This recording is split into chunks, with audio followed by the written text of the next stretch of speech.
brought him through, and now my eyes are dim and can't see that much, but I thank God for what I do see.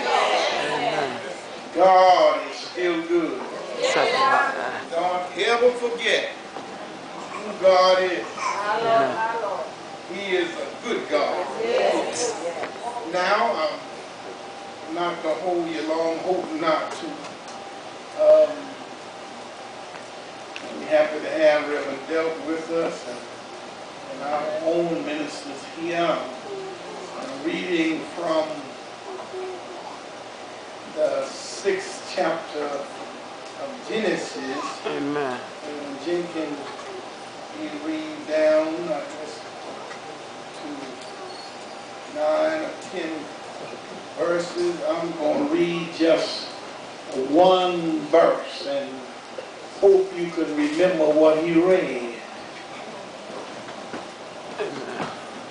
I'm going to read from the 8th verse of the 6th chapter. But Noah found grace in the eyes of the Lord. That's it. Amen. He found grace In the eyes of the Lord. Grace. He didn't say Lord. He find grace. He find mercy in the eyes of the Lord. That's what Moses find. But I said Moses, that's Noah find in the eyes of the Lord. And I want to use for a subject this morning that Noah stands tall.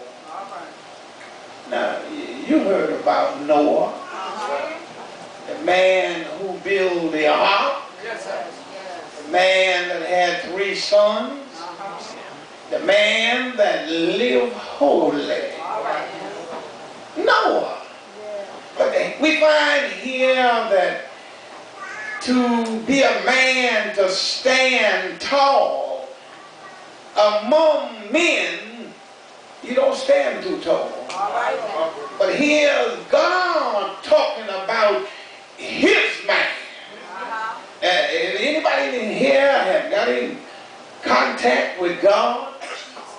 Who been born again? Who living for the Lord? And what happened here in the story here, that we find that men had got so wicked, and God was sorry that he had made man. And you know something, it's just like now. It's so wicked. And what's going on in the world and around us and in our own homes, we are so wicked. And it bothered God. Yeah. He said in this 6th chapter here, it called that men, the angels, had went to bed with the women of men. That's a problem. What it is, Brother Adam, why don't you try to break it down? You'll find sinners going with saved folks. And I just read in the Bible, somebody got back there, the paraphrase Bible said, he didn't call them angels, he called them supernatural people. When you have the Spirit of the Lord, you're supernatural. That's what an angel are. And they went to bed with women of men. What happened here? When they had their children, they weren't ordinary. They were giants. They were giants in the land. Oh, they tall, they was up there. But you know, it's hard. It's very hard to live right when everybody everybody around you are living crooked. Right. Go ahead, preacher. You got to be right with God. Yeah. Break it down. And you got to be right with God when you by yourself. And if nobody else is watching you, you still got to live holy.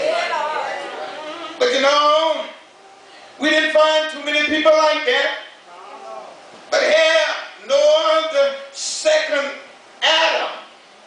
And you know what happened to the first Adam?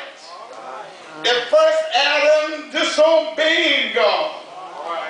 Proved to be very different from the disobedience the first Adam. Noah became God's first success story. Now he made Adams, but now where the success come from Noah? Why Noah was a success? When all that was going on, he take time to pray.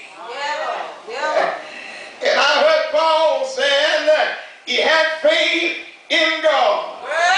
You know, from Abraham to Noah, I think it's the 10 generations. Now you got to have faith if you want to please God. I know some of you say, I'm holy.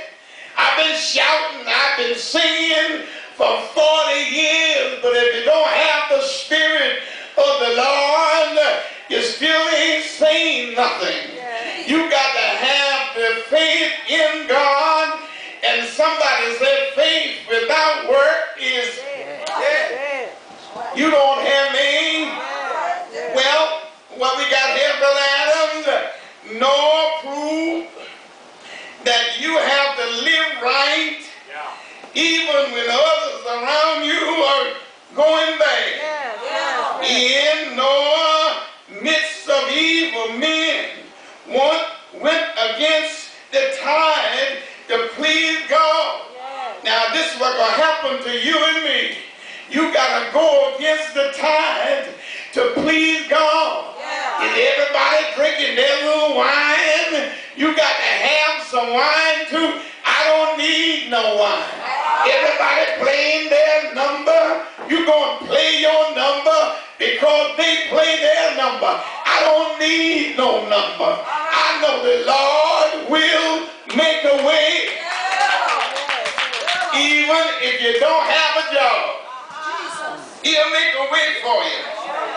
We should use Noah as an example in our lives to live right, even if we have stand alone.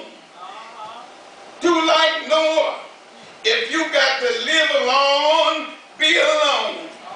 Noah was a doer. He didn't wait for the flood to take over him.